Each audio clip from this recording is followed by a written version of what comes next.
will take X to be, nice. If you take X, for example, a nice Riemannian metric space, you would like to take a discrete subgroup. Okay, so by the assumption that I have already made, X mod gamma will be nice manifolds. Okay, so what happens that in dimension 2, you can take, so there is only 3 simply connected Riemannian manifold. One is called Euclidean space, one is called sphere, and the other is hyperbolic plane. All right.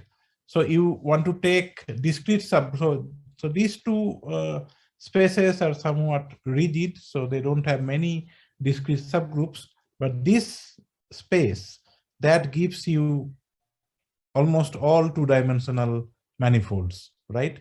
So this is the hyperbolic space. And today what I will do, I will give you a gentle introduction to hyperbolic, 2-dimensional hyperbolic geometry. Now, Somo has already covered classification of surfaces, right?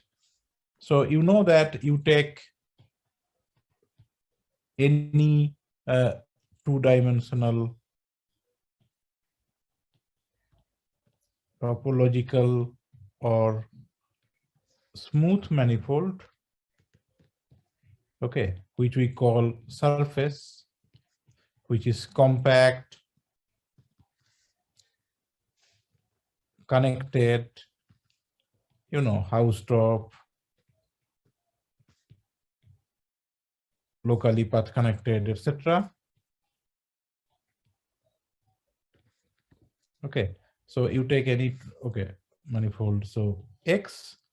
So then X will be either these 3. I mean, maybe you can take X to be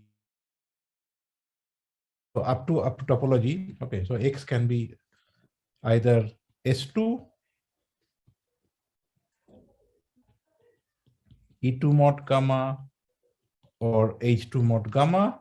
So that is either these surfaces where G greater than equal to 0, okay, or E2. Okay, so sigma 0 is so up to homeomorphisms. And I hope, Soma, you have described these surfaces in the previous tutorial, right? Or yeah, I did not. I talked about compact surfaces. So this is compact surfaces. Oh, I see. So yeah, so I am assuming compact also, right? So this thing will not be there. Thank you. Yeah. Yeah. Okay. All right. So every compact, yeah. So that's what maybe I have added the assumption, compact surface. So every compact connected house drop locally path connected surface will be, well, yeah. So it will be these either of these 3. So okay. So that means you take any such surface, then it has so that means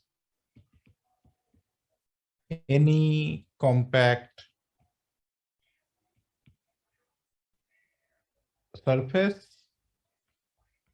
has universal cover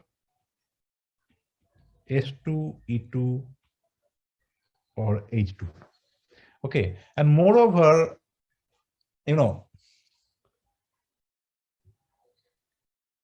if G is greater than equal to 2, the surface sigma G is always covered by the hyperbolic plane.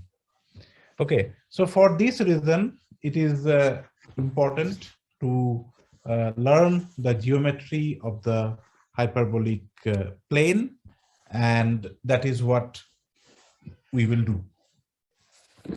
Okay, so I will elaborate on all these points again in maybe tomorrow. Okay, but today what we will do, we will concentrate on understanding this space H2. Okay, the hyperbolic plane.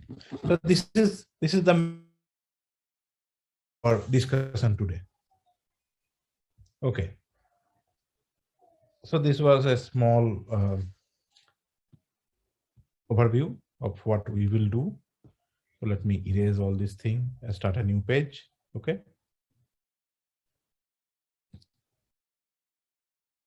Okay.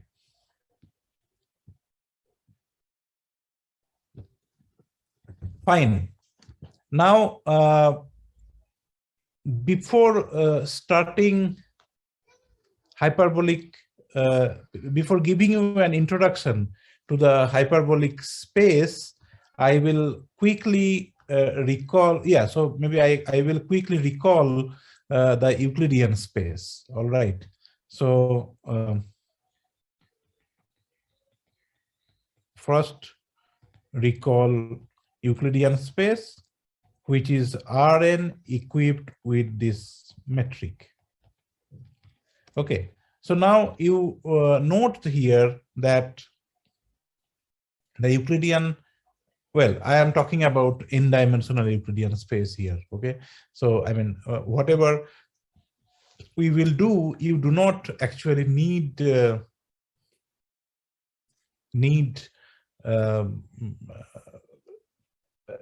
only dimension 2. I mean, this is general. You can do it in any dimension. Okay, so then this is the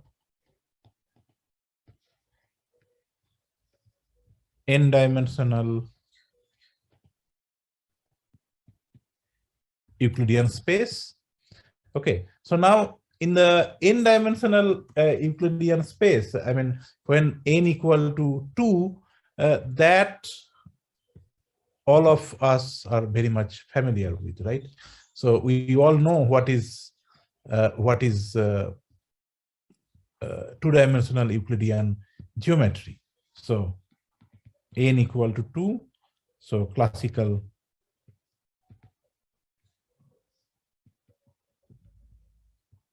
coordinate geometry. Now, when you think of the Euclidean plane, you should really think of it as a affine space rather than a vector space, because when you draw a circle or a triangle, you really don't give importance to the origin of the underlying vector space. All right, but yes, I mean, you have a underlying vector space structure, which I again denote by Rn. So, but that will help you to understand the isometries of the Euclidean n space.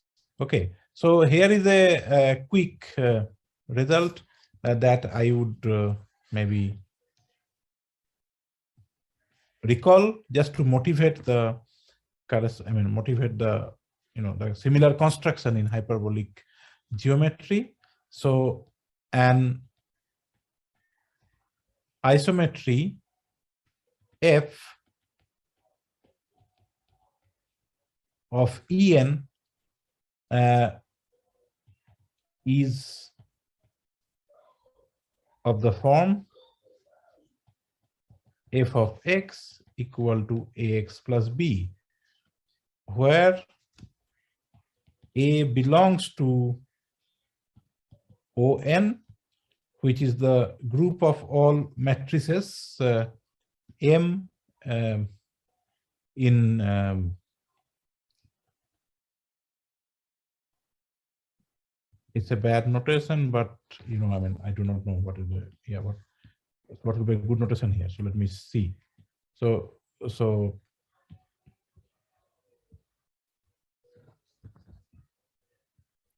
this one, yeah. So I call it G, okay? G in M and R, such that G transpose is identity. Okay, and B is just a vector in Rn.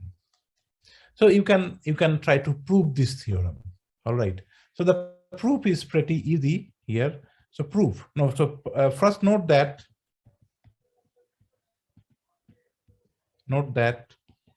ON, okay, can be defined. Okay, that is not proof. I call it remark. Okay, it can be defined in a coordinate free or matrix free manner. Okay, so there is an inner product on En. Okay, so the inner product is given by D of, okay, so the inner product is given by ZW is summation I equal to 1 to N ZIWI, okay, where Z equal to Z1 up to Zn, W equal to W1 up to Wn. All right. So you have this inner product on En, and the metric, the Euclidean metric, is just square root of this inner product. All right. So an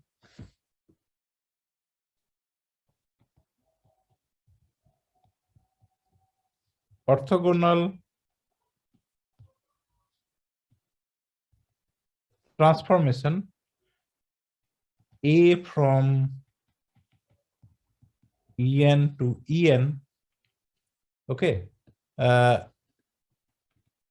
is a map if AZAW equal to ZW for Z. So this is the definition of an orthogonal transformation. Okay, and ON is defined to be the set of all maps such that AZAW equal to ZW for ZW in Rm. All right. So now here I have not defined any matrix notation. Now it is an exercise that if one chooses an orthonormal basis of the underlying vector space Rn, say E1 up to En, then A in On, then the following are equivalent.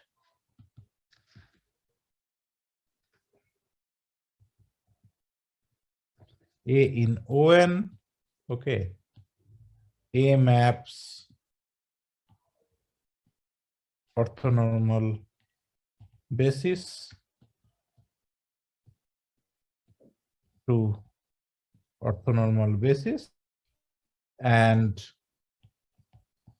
with respect to a matrix notation, A transpose equal to identity equal to A transpose A. So they are equivalent. Okay, this is a small exercise to prove. Okay, I leave it up to you. I mean, we may not discuss it in the tutorial session, but these are classical linear algebra exercise that probably fun to try. Okay, so now I will come back to our main theorem, that isometry of En equal to x goes to ax plus b such that A in On, B in Rn. Okay, so we will now prove it. Okay, so one thing one can note that when a isometry preserves the inner product, it fixes the origin, and hence you can realize it as an orthogonal transformation. Okay, so now let F, okay, F be an isometry. So F belongs to isometry of En. Let F naught equal to B. Okay, then X goes to, if you translate this thing on the reverse direction of B, this is also an isometry of En. So call it G, and G fixes origin. Then mod of Gx equal to mod of Gx minus G naught equal to mod of, because it's isometry, X minus naught. So actually notation dZw is mod Z minus W. So this is, the square root of this thing. Okay. So mod X minus 0. Okay. So this is mod X, right? So this implies 2 times Gx Gy equal to mod Gx square mod Gy square minus Gx minus Gy square. So this is same as X square plus Y square minus X minus Y square. Okay, so that means G belongs to On, and that proves the result. Okay, so this proves the result. So quickly, what we understood, that you take any Euclidean transformation, Euclidean isometry that is of this form. So we just quickly proved it here. All right. So now let's restrict to the dimension 2 case that we want to sort of quickly discuss. So when n equal to 2, okay, you can identify E2 with the complex numbers, okay? And then you can just see that isometry of a group of E2 will be Z goes to alpha Z plus beta, where alpha beta belongs to C and mod alpha equal to 1. Union Z goes to alpha Z bar plus beta, where alpha beta belongs to C and mod alpha equal to 1 again. Okay. So are you convinced with this, or I need to prove it? So what I am doing here, so how I am getting, so one can see it by identifying vector xy with x plus iy in C. Okay, then A in O2 has the form. So you can actually, it's a matrix computation that without noting complex number notation, okay, so you can actually take any A in O2, A from E2 to E2, then you can see that A will be cos theta minus sin theta, cos theta, or A will be cos theta, sin theta minus cos theta. Okay, yeah. Now using xy to z, one can convert it. Okay, so one can see orthogonal elements of E2 are of the form f of z equal to alpha z, or f of z equal to alpha z bar, where mod alpha equal to 1. Okay, so and then the rest just follows. Okay, so now when you have fz equal to alpha z, that is called orientation preserving isometries, and when you have alpha z fz equal to alpha z bar, that is called orientation reversing isometries of the Euclidean plane. Okay, so now so far, is there any question?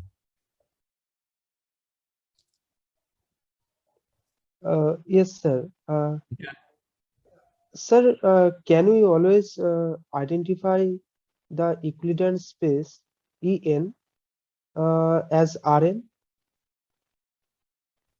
So let me tell you again. Okay, so Euclidean space En is of course Rn. I mean, what is Rn? It depends. Okay, Rn means, so let me just elaborate it. Okay, so you have raised it, maybe I clarify it. So you start with Rn. So this is a set Yes. n times. Okay, now what sort of structure this set has? So you can give a vector space structure on Rn.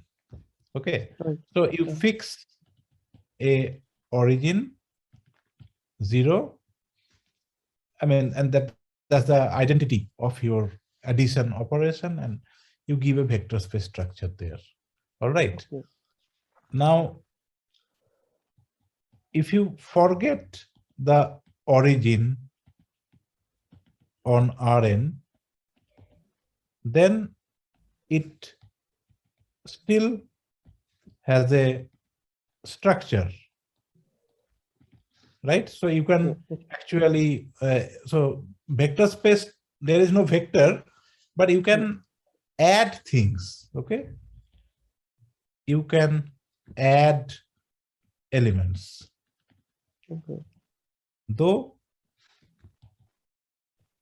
there is no origin. Just, you know, x1 xn plus y1 up to yn, that is x1 plus x. So this addition still makes sense, but this addition does not have an identity element because we have just forgotten the origin. Okay, so Rn with origin forgotten is called an affine space. Right. Okay, so since addition makes sense, one can define a metric on An d of zw equal to mod z minus w. Okay, and the Euclidean space En actually is this affine space along with this metric. Yeah. Okay. Have I answered your question? Yes, sir. Yes, sir. Thank you. Yes, yes. Okay. So the point here is the following, that why you have to go from, so for example, I draw R2, right? R2. Okay, this is R2. And I have my origin here. Now these are my vectors. Okay. But when you do geometry, I mean, do you always take lines passing through origin? You don't take it. You can take a line which is parallel to all these things, right? So you have to somehow call them lines also along with this one-dimensional vector subspace. All right. So you have to sort of forget about this particular origin, and you have to sort of look at all the points in a homogeneous manner, right? So that's why this affine structure is needed in order to define the Euclidean plane, and we are just generalizing this over arbitrary dimensions. And also in this space, translation does make sense. Of course, addition. So like because yes, yes, addition makes sense. So translation yes. makes sense. Yeah. Hmm. Yeah. So mathematically, what does it mean by affine space? That means the vector space Rn with an action by translation on it. All right. Yes. So, yes, so there is an affine group, not translation. It's something more. I mean, it's the general linear group which actually is acting on an affine space. All right. Okay. But anyway, but for us, we are not interested in only affine space. We're interested in the affine space equipped with a special metric, which is the Euclidean metric. That's the model for our Euclidean geometry. Hmm. Okay. Okay. Thank you, sir. Okay. Okay. Great. Thank you for asking questions. Yes. Okay. All right. So now, what I want to do here, I want to give you a very elementary consideration of the kind of geometric ideas that we will use while understanding hyperbolic geometry. All right. So now I will define hyperbolic plane for you, and then I will define hyperbolic isometries group. And then, as you have seen, we need to look at the action of the isometric group on the hyperbolic plane. Okay. And when you look at the group action, okay, very often what is important is to understand how the isometries behave. So the dynamics of the isometries, that is very important. Now, so let me just, so maybe, I mean, for simplicity, what I will do, okay, I will just consider orientation preserving isometries, even though the consideration that I will discuss is very similar in the orientation reversing case also. But I don't want to invest too much time on Euclidean geometry. So for simplicity, what I will do, I will just take f of z equal to alpha z plus beta, mod alpha equal to 1, beta in C. Now, what sort of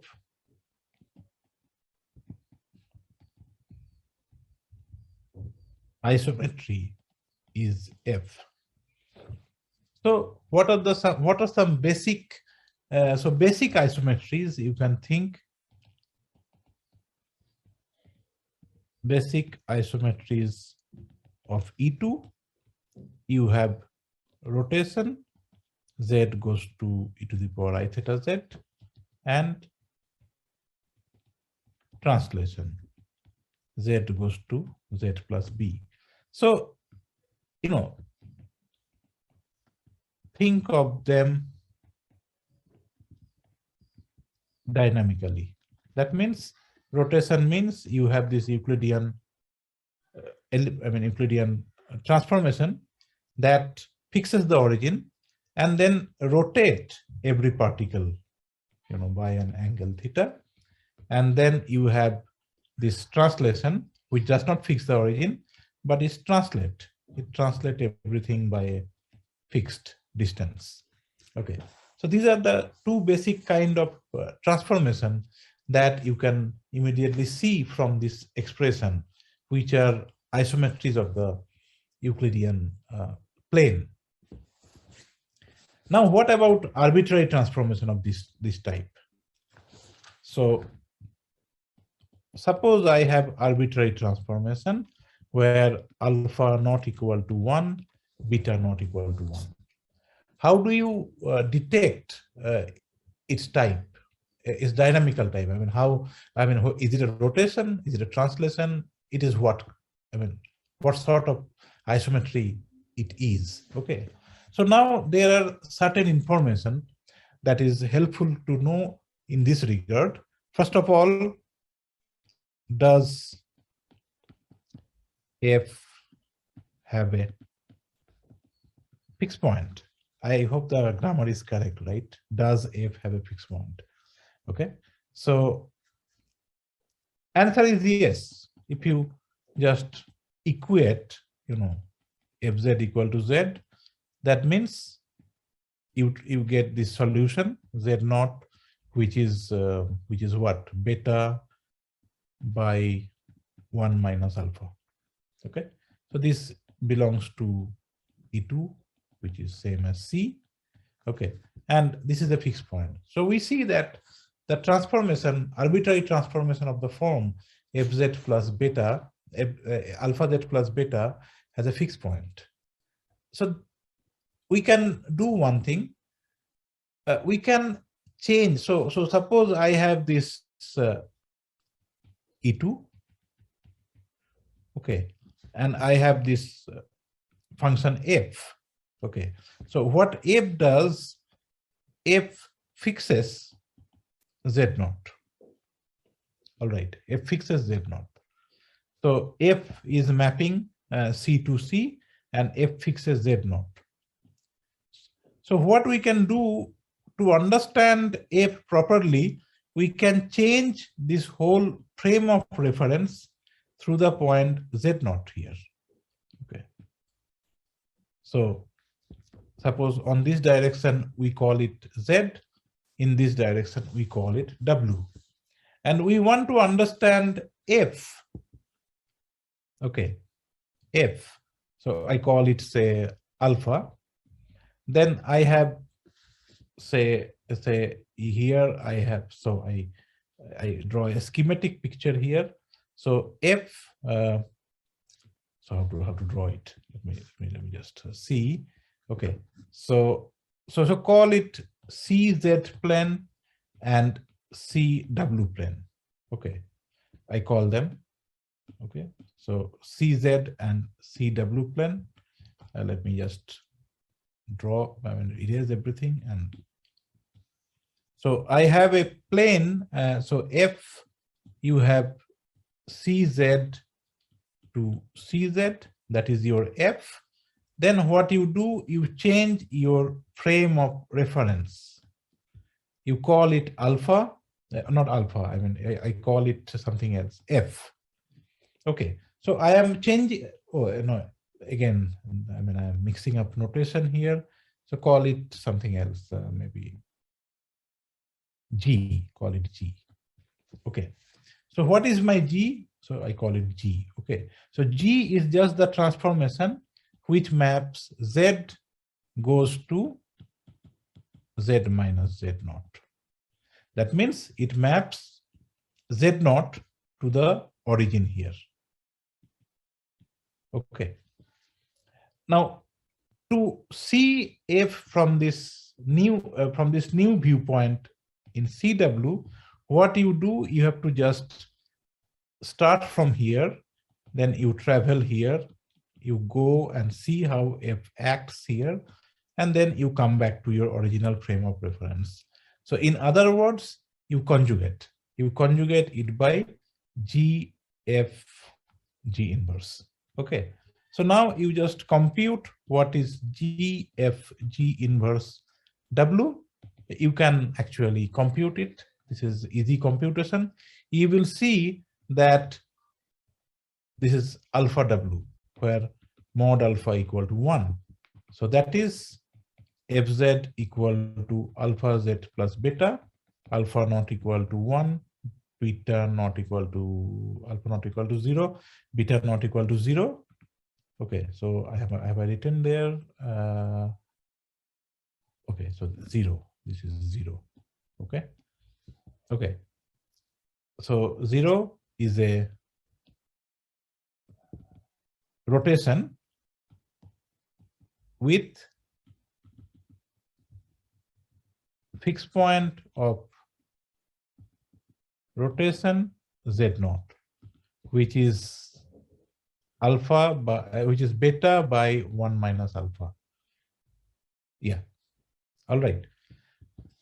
So conjugation is a geometric, even though it appears in group theory algebraically, but it is actually a geometric operation, and you should think of it as a change of reference. Okay, and this idea of conjugation will be used throughout in our development of understanding of the geometry of the hyperbolic plane. Okay, so now let's start with defining the hyperbolic. So what I will do first, I will define hyperbolic n space, and then I will restrict to dimension n equal to 2, as we have done in the case of Euclidean space. All right. So any question? Okay.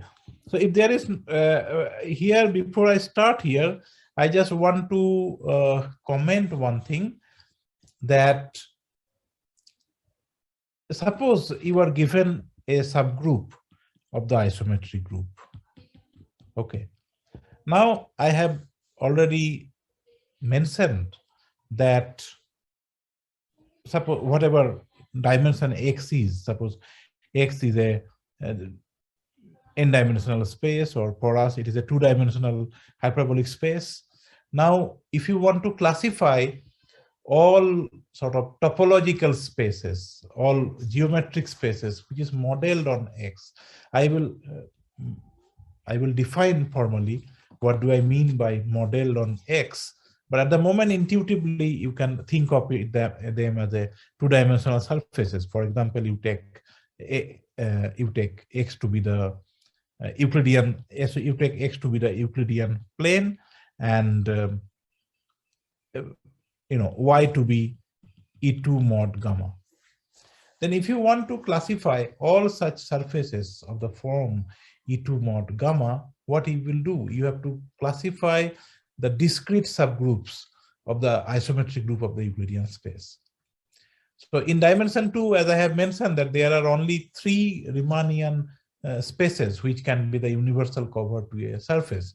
So if you want to classify all the surfaces, one way to do that would be to classify the discrete subgroups of the respective universal covers. Of course, we have to see what is the good metric on the universal cover that comes down. So now I will define what is a hyperbolic plane, and we have a nice hyperbolic metric there. And we know that all the surfaces which has genus G greater than 2, they are modeled on the hyperbolic plane. So if you want to classify all the surfaces with respect to the which has hyperbolic structure, then that is the same thing as classifying discrete subgroups of the isometric group of the hyperbolic plane. All right. So that's why we need to know when. It's a kind of it's a interesting and challenging problem to classify discrete subgroup of a given Lie group in general. But even in this geometric setup, it can be very hard. Now in dimension 2, it is relatively better understood. But in dimension 3, classifying discrete subgroups of SL2C, that is very deep theory, and part of it might have been covered in your other lectures. Okay, so this is one of the motivation. We want to know this sort of behavior of the isometries, because that might help us to detect when a subgroup of the isometric group of the corresponding geometry is discrete. Okay. Now I can just state a result as a motivation to studying the local geometry or the dynamics of the isometries. So there is a classical result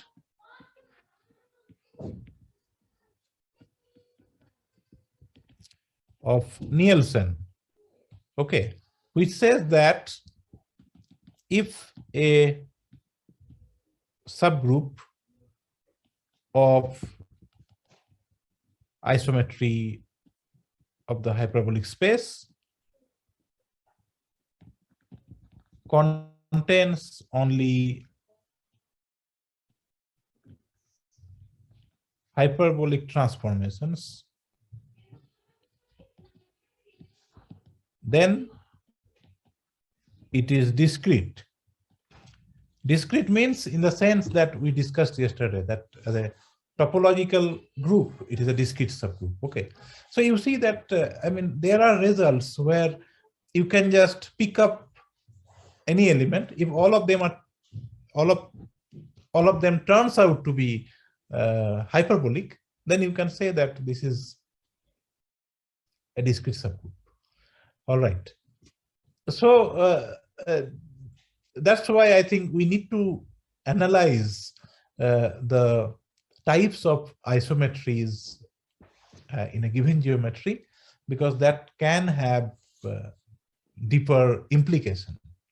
Okay, so in the Euclidean case, we have seen there are only two types, because I mean in dimension 2, if you take the geometry, the spherical geometry and the Euclidean geometry, then they are more or less well understood, and there is only one or two surfaces which will be modeled upon them, right? One is sphere and the other is torus, compact torus.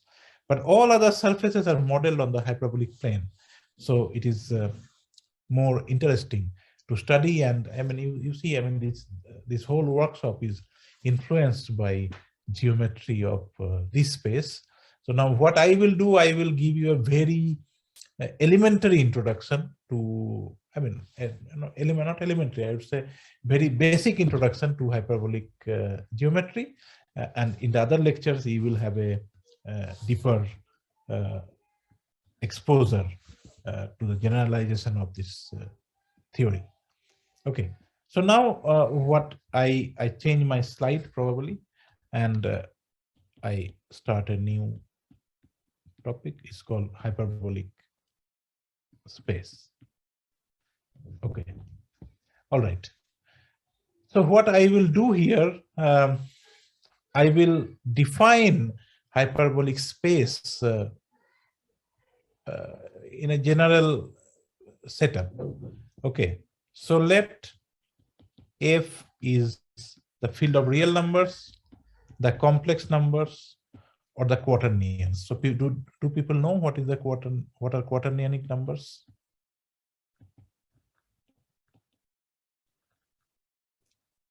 Is it known? Okay. If you do not know, you can just keep it. I mean, you don't have to worry about this thing. So I can take F to be real number or complex number, but whatever I said will also be true over quaternions also.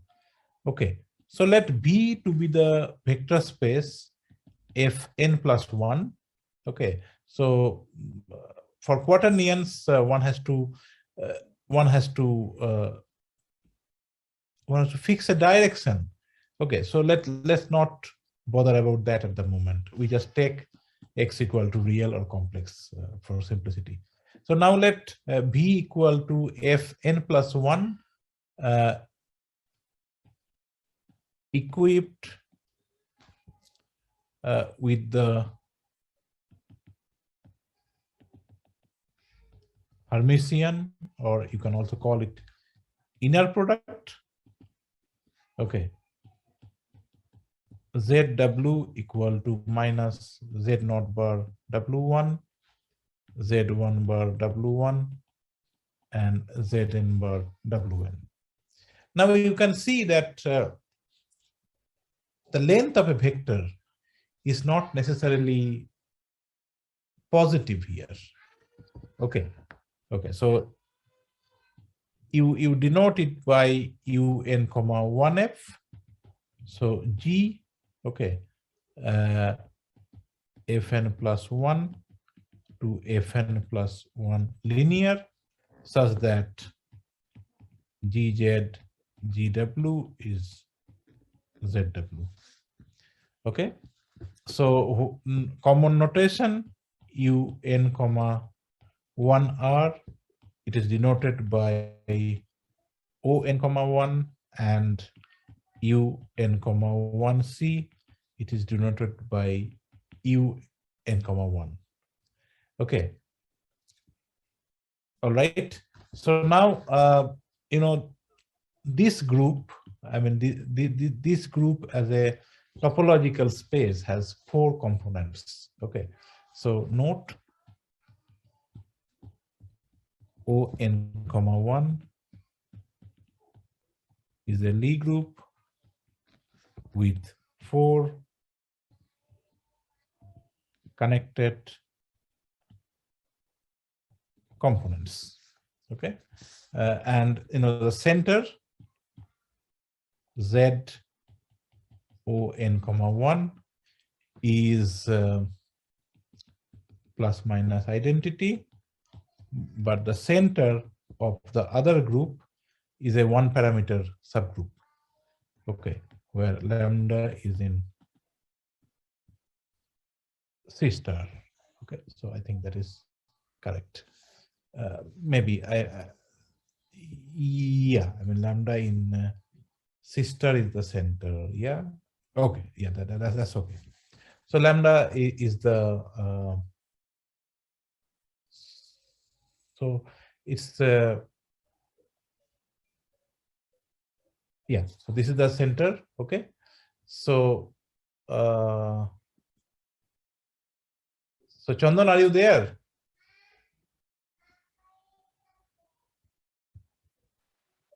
Yes. It's sister or it's S1? I think it's S1, no? Just Center of UN comma 1. center of UN comma 1 is.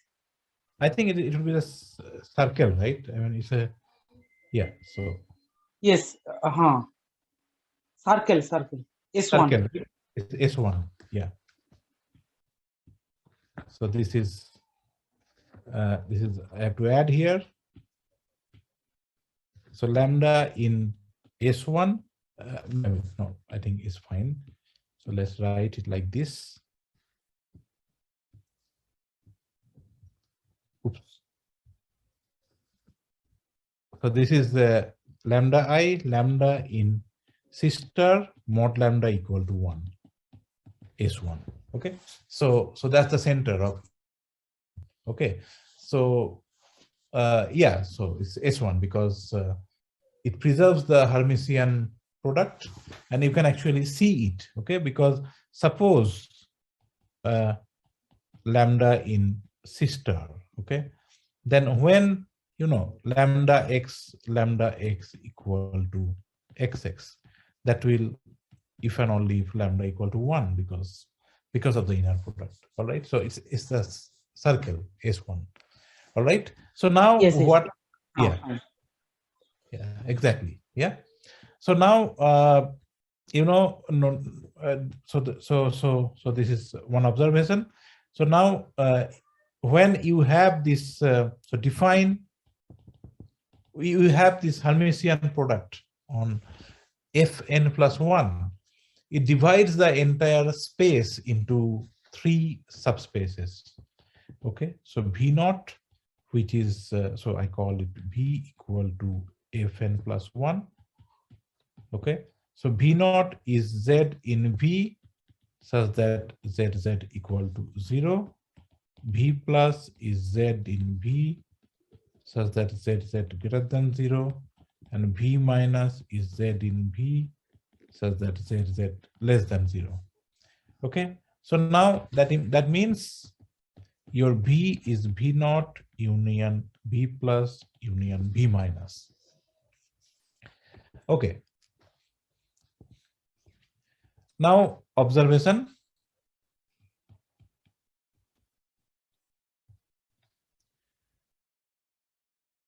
U1, okay, maybe I again. So observation, not observation. I will not call it observation. Let's call it a small proposition. Okay. Okay. So just remember this decomposition of V with respect to these three subspaces, because essentially that's what will be our hyperbolic space. I will come to it shortly. Okay. So first, a small lemma. UN1F acts transitively on F lines, so one-dimensional subspaces of B minus. So is there anyone who does not know what is a transitive group action? Is there anyone? I hope everybody, all of you know it, so that's fine. So maybe I can write for completeness that for UV in V minus, there exists A in U1F, so that AU equal to, what does it mean? The transitive on F lines. Does it mean this? So this means that U maps to a scaling of V, all right, where lambda is in F minus 0. So this is what it means by the group acts transitively on F lines in V minus. Okay. And also it is 1 and 2 U1 comma F acts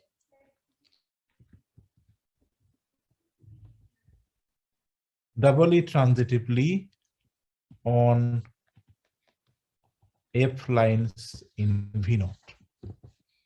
Okay. Now what is the proof? So proof, you see, so there is a,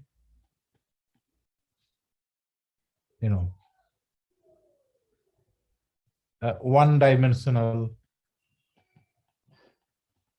isometry, between any two F lines. Now there is a theorem in linear algebra by Witt's extension theorem. It extends to an isometry of Fn plus 1. Okay. Two similar. Okay. So this is that we observe. Okay. So now we are ready to define what is the linear model of the hyperbolic n space. Okay. Now for that, so what is the, let me see what is the audience. So if any of you do not know what is a projective space, please raise your hand.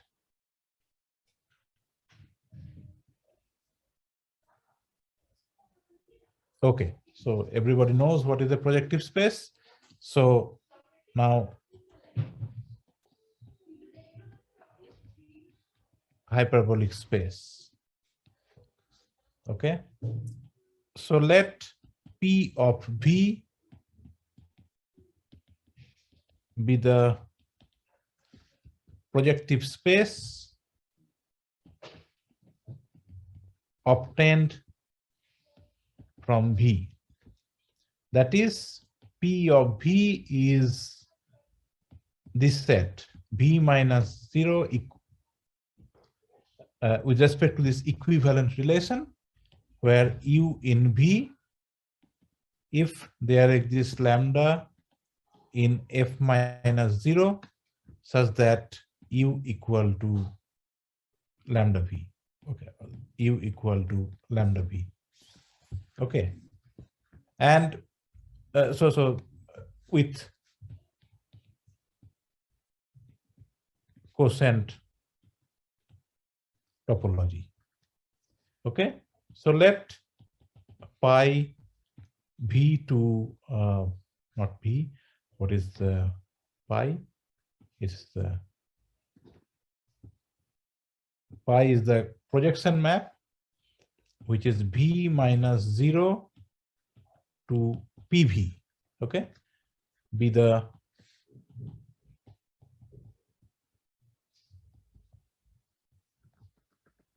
projection map. Okay, now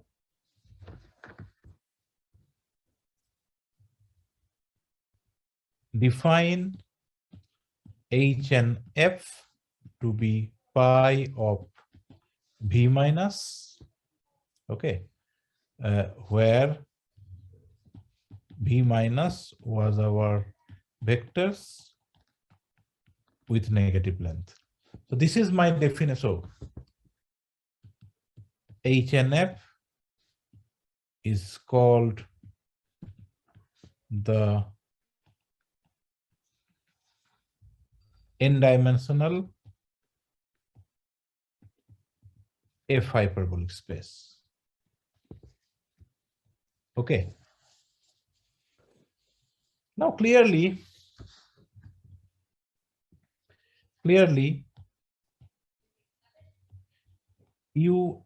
okay, so clearly, oops.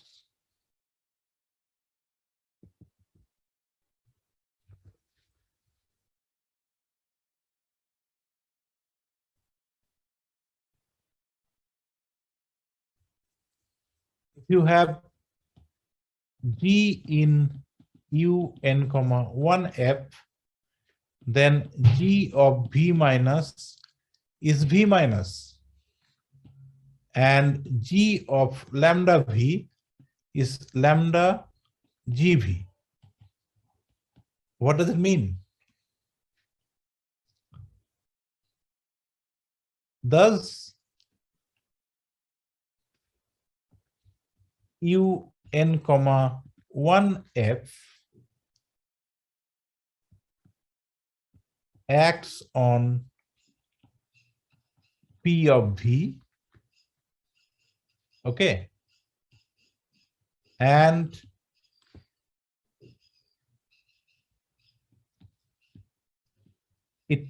it leaves H and F invariant. Okay, now there, I mean, here I am slightly loose when it comes to the real line. Okay, so actually what I should say is this group PUN, 1F acts on PV, the projectivized version of UN, 1F, because I mean, because what is P of V? I mean, you are identifying lines to a point, right? So you need to take the projectivized group in order to have the action. Yeah, so maybe what I do here, I write one more line here. So okay, leaves H1 invariant.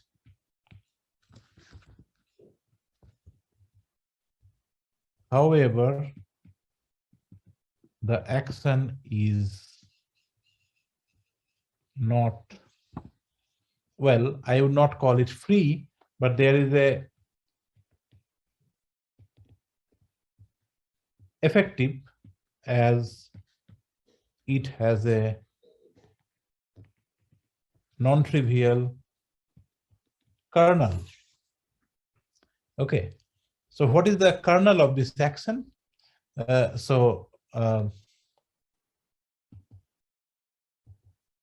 Okay, this is ZUN, 1F. So this action is well defined up to multiplication of an element by its central element. All right. So that means PU n comma 1f modulo center. Okay.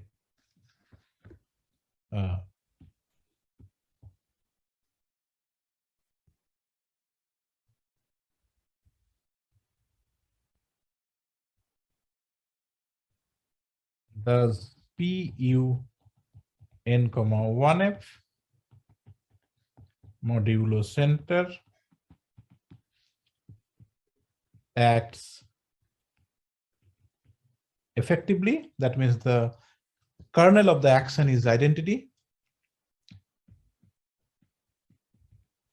preserving HNF. Okay.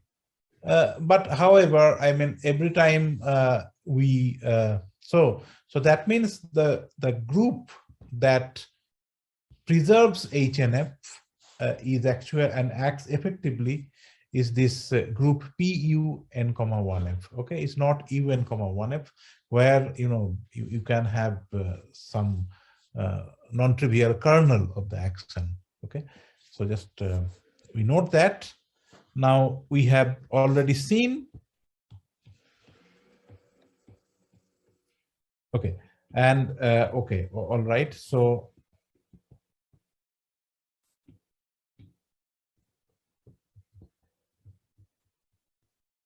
the boundary of HNF is pi of V naught. Okay. We have already seen that PU n comma 1f acts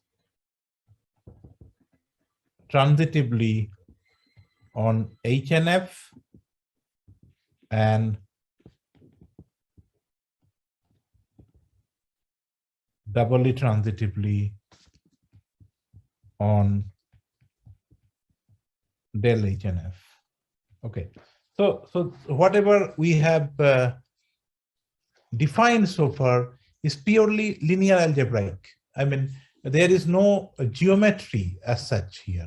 All right, but then how come isometry comes into the picture? Okay, so that one has to see. Okay. So now to do that, what we will do is the following. We will consider another model for the hyperbolic space.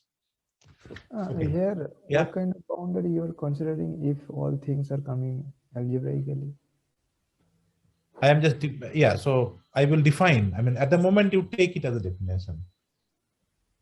Okay. So at the moment you just take it as a definition and don't bother about what is boundary. Okay. Okay. So it is the actual boundary that will be clear to you shortly. Okay. At the moment you just observe that this group PU n comma 1f acts doubly transitively on the boundary of the hyperbolic n space, which is abstractly defined as the projectivized image of this set V naught. Okay. So if you consider linear algebraic picture, then actually we have to sort of do it over real numbers. So if you take, for example, take O1, 1. Okay. So there you can see that the sort of there are these two lines through origin where your quadratic form will be 0. Okay. And inside this, you can think of V minus. So these two will be V naught, and this is V plus. So where V minus ends, you have this null lines, which is the boundary. Okay. So linear algebraically, you can think like that. And this is the picture actually. But we have a better picture to tell you. And that's what I will do now.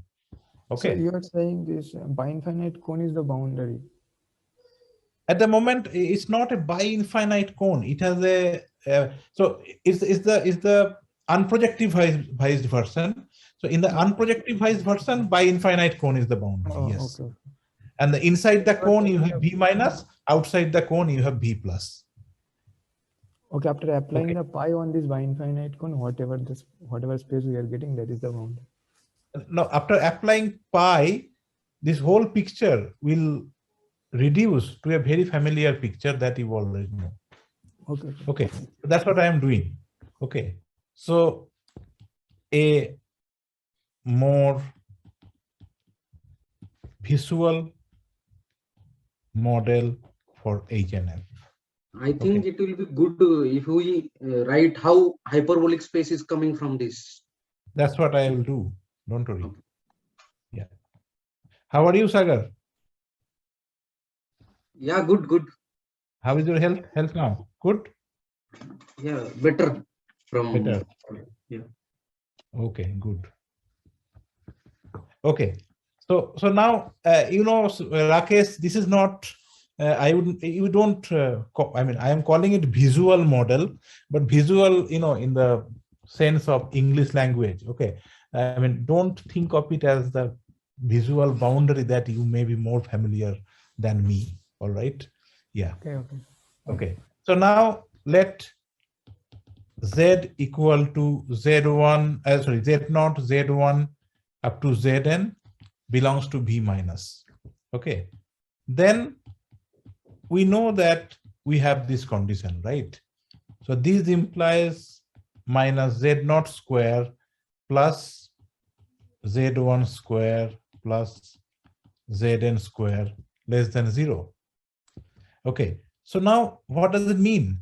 So this relation means Z0 not equal to 0. Okay. So define projective coordinates zeta on HNF by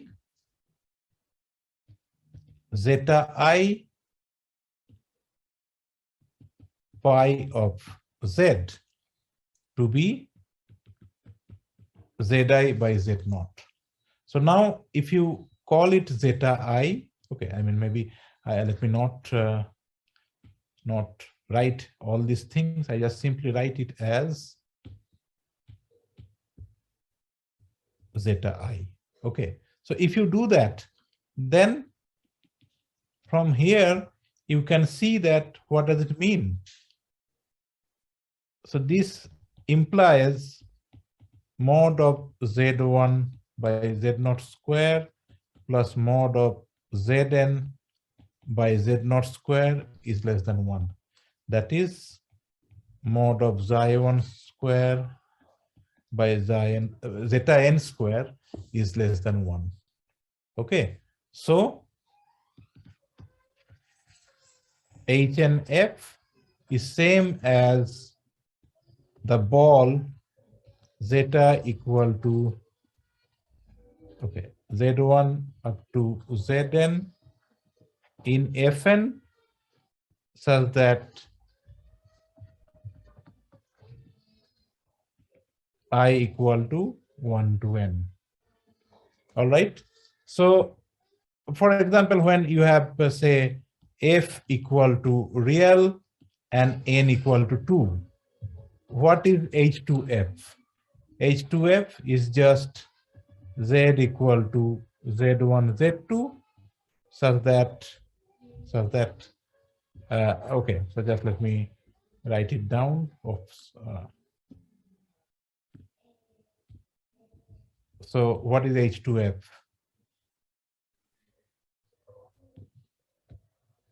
We have to take Z belongs to just H2R is x1, x2 such that x1 square. So that this is what? This is the unit disk, right? So this is very familiar to you, no? All right. So now what is the boundary? del H and F is zeta Zn such that summation zeta I square equal to 1. So example, del H2R is S1. So it is actual boundary when you consider, so if you consider it as a subspace of Fn, Rn or Cn, then what you get a manifold, which is the open ball of dimension n over your base field, and the boundary is actually the boundary of the open ball, all right, which is the sphere in appropriate dimension. Okay, so that means whatever abstract space that we defined, that is nothing but very familiar to us. This is the open ball of Fn, and the boundary is just the sphere, which is compact. All right. So now we want to define a metric on it linear algebraically. Okay. So metric on H and F. So there is a, I mean, you can do it using all this linear algebra, but the metric that really works here is, Sagar, you correct me if I am writing it. So you have, take the, so call D as a metric, then, okay, so metric, okay. So there are several ways you can give a metric, and all these metrics will be equivalent to each other.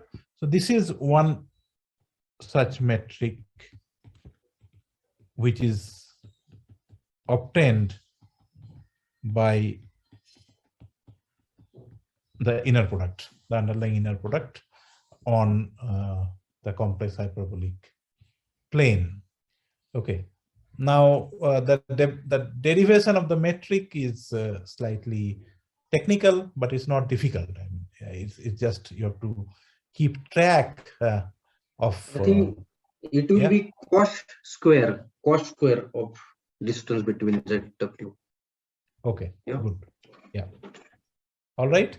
So this is the metric, and H and F equipped with this metric is the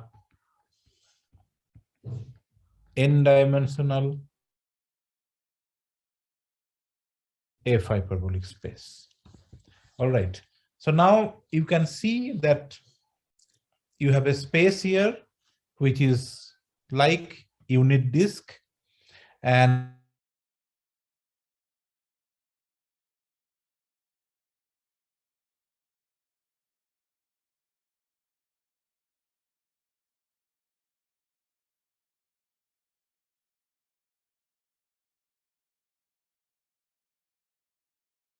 when Z lies on the boundary. So as you approach to the boundary, the metric become the distance between 2 points approaches infinity. So this del H and F, it is called a boundary at infinity and boundary at infinity is del H and F, okay, which we have defined earlier. And the isometry group,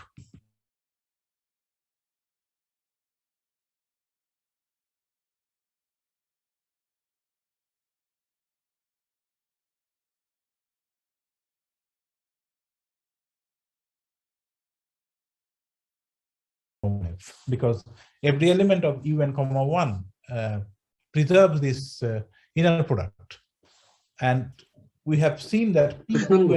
Yeah, there is one more change actually. Cos square distance between ZW upon 2, it will be there. Scaling will be there. Yeah. Okay. Thanks. Yeah. All right. But essentially, the point is that this right hand side that defines the metric, which is important for our understanding. Okay. And so this is a very general introduction to n-dimensional hyperbolic space over real numbers and over complex numbers.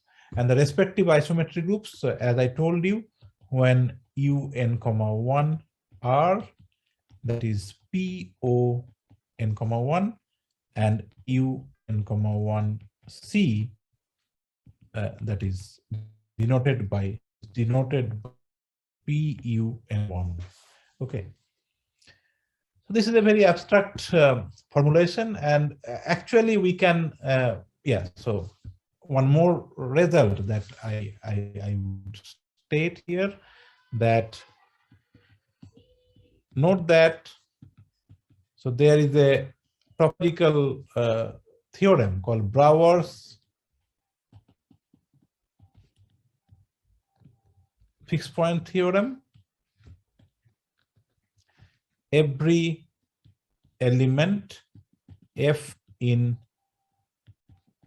Pn, 1f has a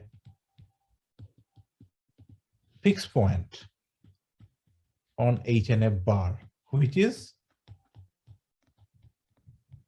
you can see that, right? If you know, so Brouwer's fixed point theorem is a theorem. You can even, you know, use the linear model, and you can actually get it in a linear algebraic argument that every element in PUN, 1f has a fixed point on the closure of the hyperbolic space, and further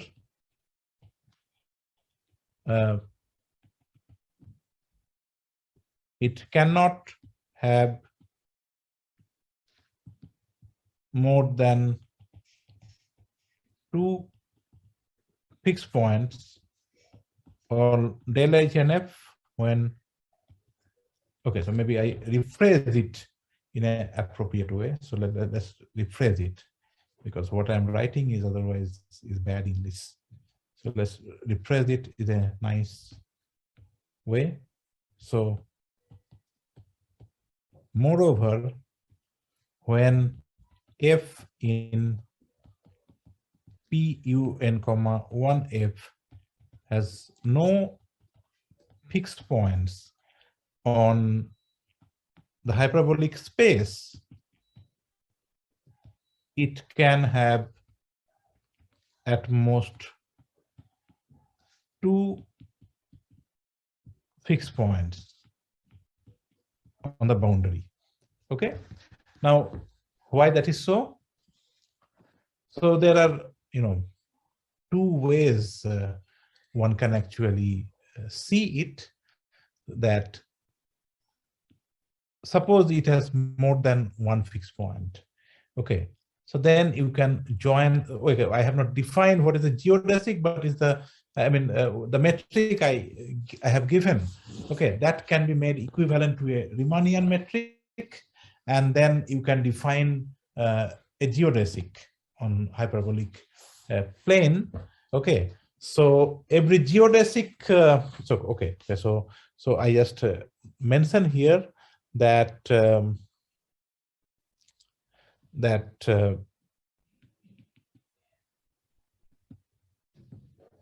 every geodesic in HNF is a isometric, okay, is a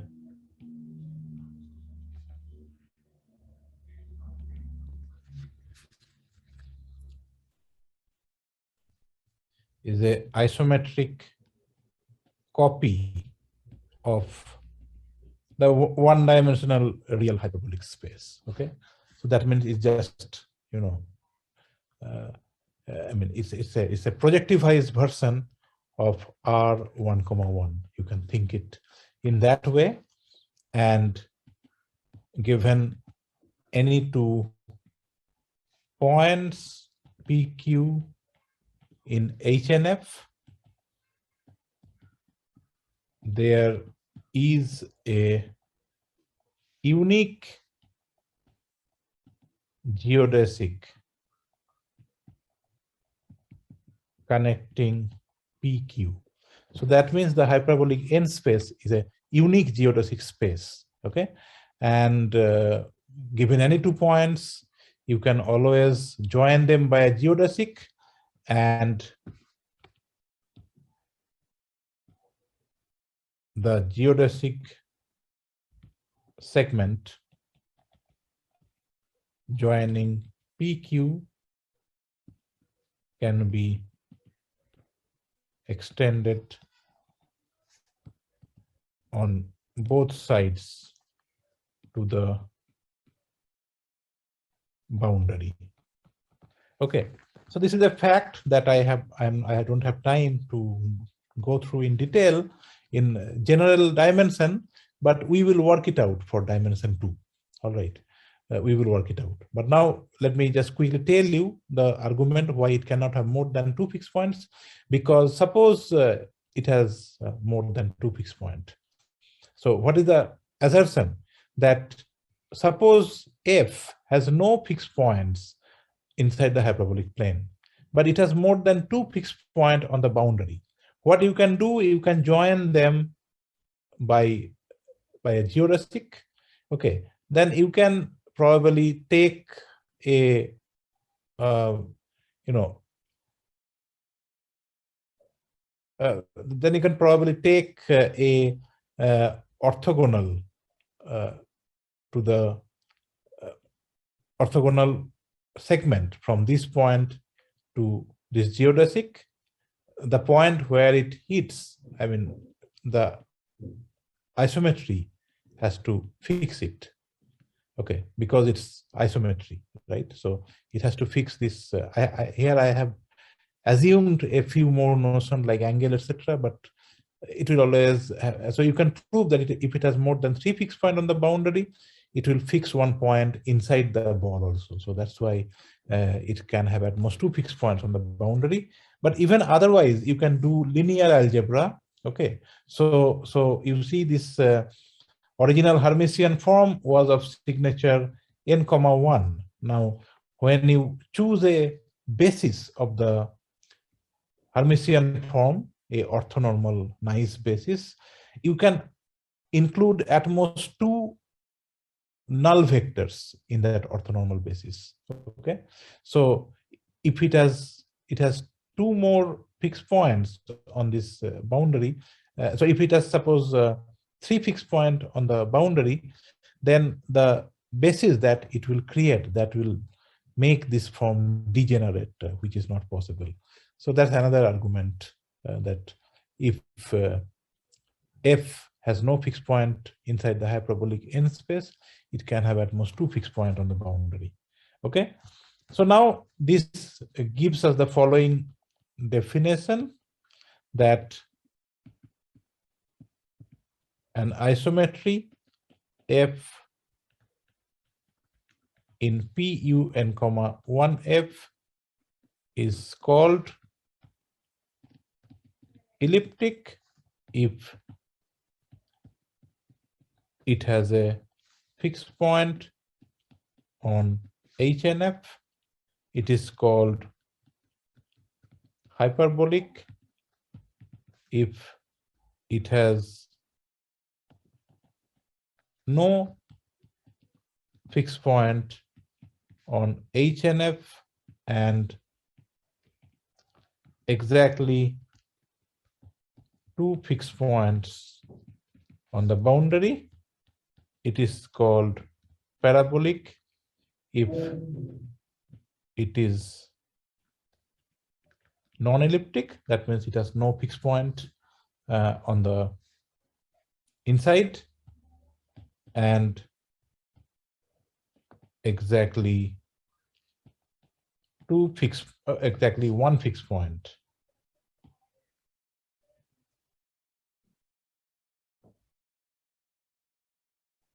Exactly 1 fixed point on the boundary. Okay, so this is a dynamical classification of the isometries based on their fixed point.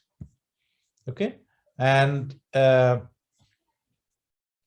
using the geometry, whatever we have discussed, one can actually obtain the conjugacy classes, the conjugacy classes of such isometries. So this is a dynamical classification, but one can relate it to the algebra of the isometries. So the maybe I will call it a theorem. Okay, so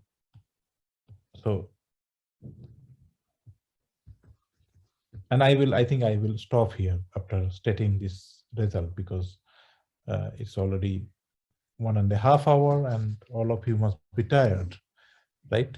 So I will stop here after stating this result. Okay, so if F is elliptic, then it is conjugate to a transformation or conjugate to a matrix. Okay, I mean, not a matrix, it's conjugate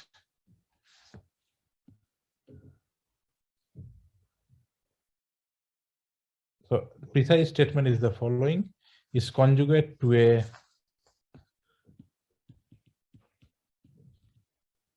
isometry represented by,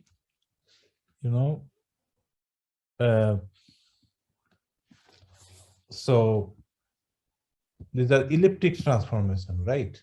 So they are represented by e to the power I theta 1, e to the power I theta n. Okay, so over complex numbers. Okay, over real numbers, I mean, you have to accordingly adjust the entries. So they will be divided into 2 by 2 blocks. Okay, but even if you take a matrix over real numbers, you can always diagonalize it over the complex numbers. Okay, and F belongs to U1F cross UNF. So F will, and F hyperbolic, then F is conjugate to R. Okay, so how do I write it? I mean, F is conjugate to, again, over complex numbers, we are doing it, but probably I can write it as the following. Okay, so maybe that's better here. Okay, so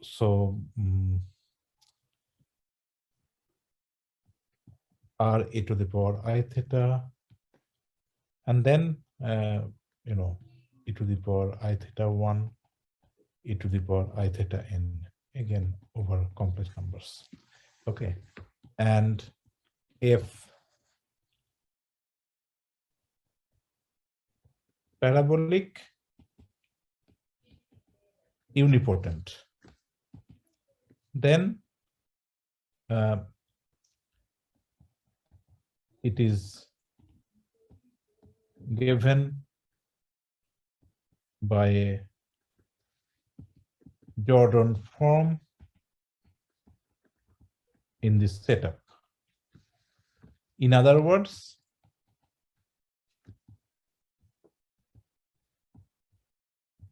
by the minimal polynomial, which is x minus 1 cube, if over reals, which is x minus 1 square or x minus 1 cube over complex numbers. Okay, and arbitrary element. Okay, arbitrary parabolic element. Arbitrary parabolic G, you can write it in this form Kp, where K elliptic, P unipotent parabolic, such that these two commutes. Okay, so this is roughly the conjugacy classification of this elliptic, parabolic, and hyperbolic isometries. So here in the last part, I have not given you the entire picture. I have just indicated you how these conjugacy classes look like when you look it from from the complex field. Over reals, these are the same matrices, but you restrict them over the reals. Okay, and whatever form they takes, like when they are elliptic, that will be blocks of the form. So over C. Okay, so maybe I write here that when you take over reals, for example, okay, so this in this first entry, it will be always 1. Okay, so elliptic transformation. Okay, note. Say for example, F elliptic over real, then F is conjugate to of this form 1, and then you have this 2 by 2 block. Okay, so cos theta minus sin theta, cos theta, etc. Okay, so one can make all these much more precise, but let's not spend much time on these, and let's focus on the two-dimensional cases. Okay, so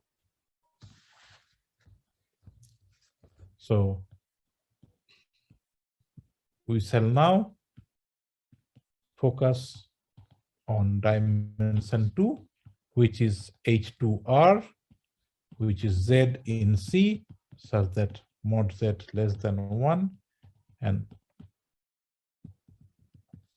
C mod Z equal to 1.